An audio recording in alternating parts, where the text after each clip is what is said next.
Muy buenas tardes a todos ustedes. Les recuerdo, mi nombre es Alexander Roa y vamos a hablar sobre los principios básicos en la atención de primeros auxilios. El destino de los heridos está en la persona que coloca el primer vendaje. Esto lo dijo el doctor Nicolás Sens. El primer vendaje, ¿cuál es? Básicamente es la primera ayuda que yo voy a hacerle a la víctima, pero ¿cuál es la primera ayuda idónea? ¿Cierto? La primera ayuda efectiva. Entonces, de eso vamos a hablar ahorita. Entonces, los objetivos que vamos a tener acá son varios. Uno, ilustrar la importancia de la evaluación del paciente en el contexto del tratamiento global del paciente traumatizado. Nuestro segundo objetivo es sistematizar los pasos independientes implicados en el proceso de evaluación y tratamiento del paciente traumatizado, en un proceso racional y organizado. Para un caso determinado, adoptar la valoración global de 15 segundos y la valoración primaria a las circunstancias particulares de la situación. Emplear un proceso de razonamiento crítico para relacionar la exploración y los hallazgos sobre el terreno con sus posibles causas o consecuencias. Pero usted tiene que tener en cuenta varios aspectos o prioridades. Uno, la escena. Dos, el conocimiento. Y tres, la valoración primaria. La escena es la que nos va a indicar qué fue lo que sucedió, por qué esa persona está ahí en esa situación. El conocimiento que nos va a dar, qué vamos a hacer con eso que estamos viendo en la escena. O sea, mientras la escena nos da la información de lo que sucedió, el conocimiento es la herramienta que nos va a permitir solucionar lo que vemos en la escena. Y la valoración primaria. Entonces, nuestra valoración primaria, tenemos nuestro paso A, que es el control de la vía aérea y estabilización de la columna cervical. Para eso vamos a usar un collarín. Pues como ven en la gráfica, lo podemos instalar de esa manera. Perdón.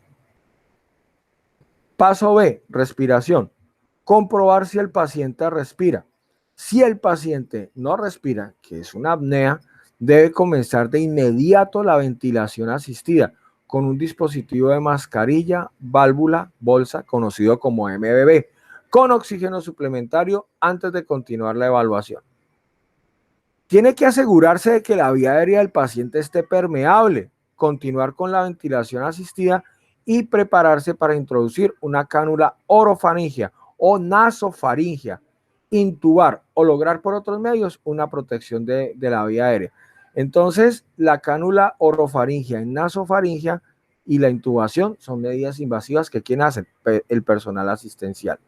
Si el paciente respira, estimar la idoneidad respiratoria, ¿cierto? De la frecuencia y de la profundidad respiratoria para determinar si el paciente está moviendo suficiente aire y evaluar la oxigenación. Asegurarse de que la concentración de oxígeno inspirado es del 85% o mayor. Observar con rapidez si el tórax del paciente se eleva y si el paciente está consciente.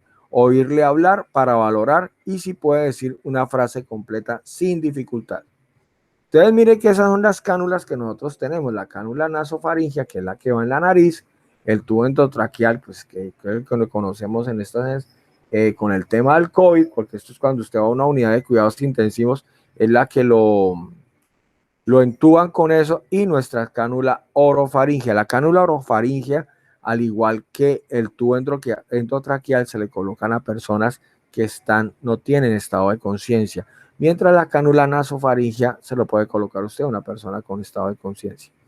Paso C, circulación, hemorragia o perfusión. Entonces, ojo, porque tengo tres maneras de hacer control de hemorragias externas. Las internas, ¿cómo las controlo? De manera hospitalaria. Mientras el tipo de hemorragias externas lo vamos a poder controlar. ¿Cómo? Pues hay que identificarlas primero. Hemorragia capilar, hemorragia venosa y hemorragia arterial. ¿Cómo hago un control de hemorragia efectivo? Entonces, ojo, la hemorragia capilar es la más superficial de todas. Es el raspón que nosotros nos pegamos. La hemorragia venosa es la más común de todas. Sale de forma continua y de color rojo oscuro. Y la hemorragia arterial es una sangre de color vivo que sale en manera intermitente. ¿Por qué? Recuerden que las arterias salen del corazón.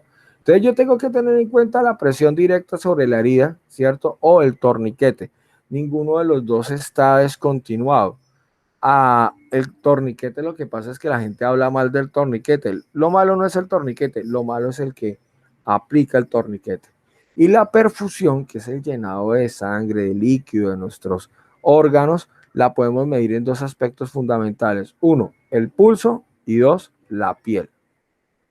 En el pulso, ¿qué vamos a encontrar? Ojo, la no existencia de pulso radial que nos indica que está en una fase de compensación de shock. Y la no existencia de pulso carotidio y femoral indica parada cardíaca. Ahora en la piel, ¿qué vamos a evaluar? Color, temperatura, humedad y tiempo de relleno capilar. 1. Color de piel. Si la piel es sonrosada, como la tenemos nosotros normalmente, la perfusión es normal. Pero ojo, si la piel es pálida, tenemos una mala perfusión. Ahora, si la piel es azulada, hay un problema. ¿Qué quiere decir? Que hay ausencia de sangre y oxígeno. La temperatura de la piel, ojo, la temperatura es templada, como nosotros la tenemos, es normal. Si es una temperatura fría, quiere decir que hay una perfusión disminuida. Si es seca, en el caso de la humedad de la piel, hablamos de una buena perfusión. Pero si es húmeda, estamos hablando de un shock y disminución en la perfusión. Entonces, aquí operamos para el paso de, revisamos la evaluación de la función cerebral. ¿Con qué la revisamos? Sencillo, en la escala de coma de Glasgow. Entonces, la escala de coma de Glasgow va de 3 a 15. 3 si usted está mal, 15 si está muy bien. Entonces, revisamos tres aspectos fundamentales. 1, apertura ocular. 2, respuesta verbal. Y 3, respuesta motora. La respuesta ocular tiene una calificación de 4 a 1. La espontánea, que es la más alta, obedece a la orden 3, ante un estímulo 2 y sin apertura 1. Ahora, la mejor respuesta verbal va de 5 a 1. 5, una respuesta adecuada. Respuestas confusas 4, respuesta inadecuada 3, ruidos inteligibles 2, ausencia de respuesta 1. Ahora, la mejor respuesta motora, obedece a la orden, se gana un 6. Localiza el estímulo doloroso 5. La retirada del dolor 4. Y responde con flexión anormal 3.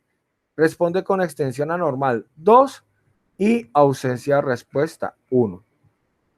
Entonces, si la persona está inconsciente, nosotros podemos mirar las pupilas.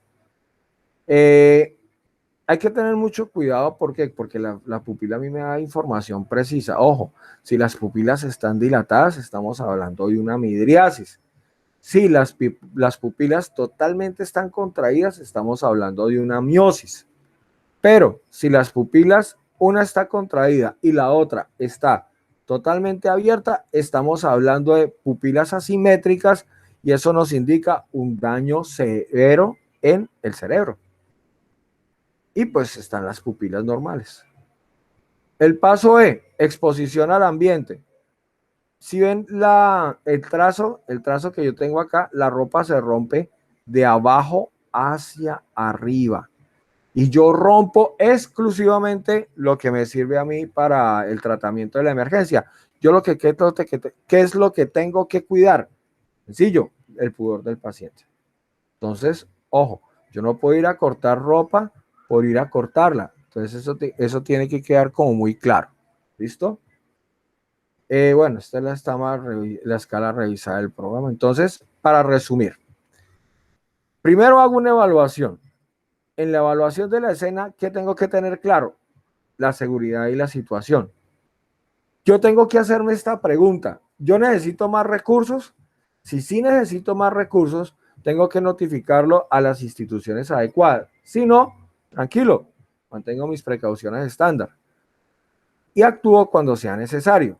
Ojo, hay que hacer una evaluación del paciente y empezamos. La vía aérea, si está permeable, es una pregunta que me tengo que hacer. Asegurar la vía aérea según sea el caso.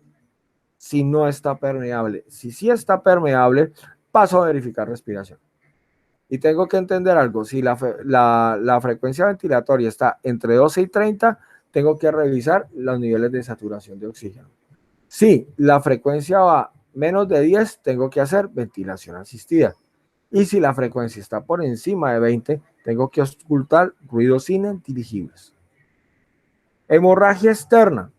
La hemorragia externa, si tengo hemorragia externa, hay que hacer un control adecuado. Si no, evaluar el shock del paciente. ¿Y cómo se hace? Con la revisión de pupilas o con la evaluación de la escala de coma de Glasgow.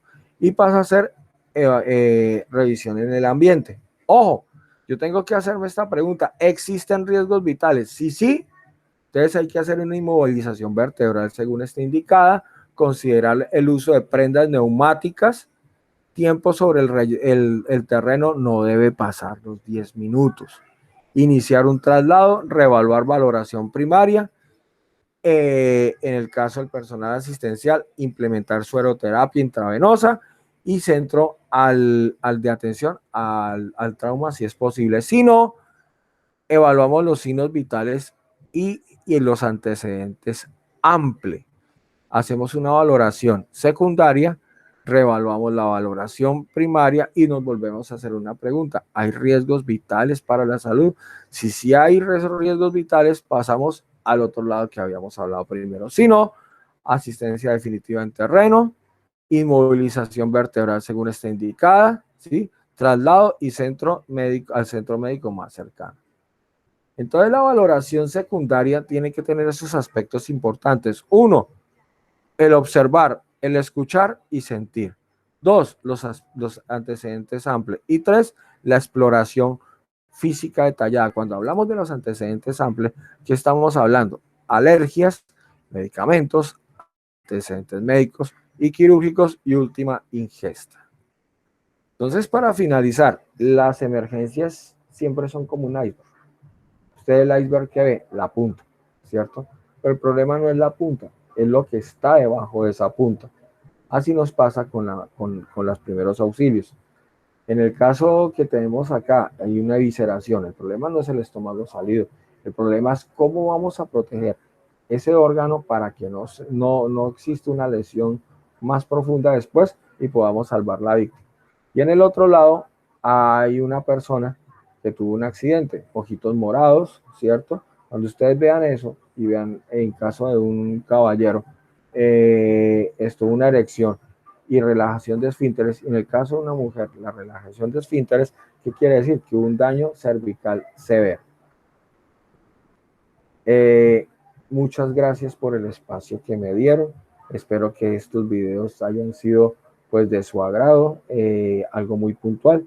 Y esto, pues quedamos a las órdenes. Cualquier cosa, estaremos pues pendientes de ustedes. ¿Listo? Entonces, que tengan un resto de día muy productivo y nos vemos en otra ocasión.